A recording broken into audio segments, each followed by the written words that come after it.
जय जोहार जय आदिबासी। तो आज डे 14 लगे मोर।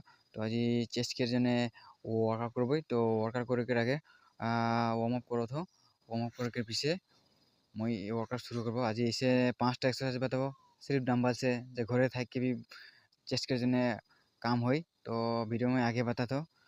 तो गाइस ओकर पहले मोरी चेस्ट के मस्त देख लेवा। इसे एरको तो सेम भी करल अच्छा से। तो ओकर जने फास्ट मारबा चेस्ट प्रेस के 3 सेट 12 से 15 रेप करके। सेकंड में एक leg reverse grip chest press के 3 सेट इकर भी सेम रेप मारबा गाइस। और थर्ड में एक लेग चेस्ट फ्लाई के भी 3 सेट हर सेट में 12 से 15 रेप करके मारबा। ओके से बेसी में भी मार करला गाइस।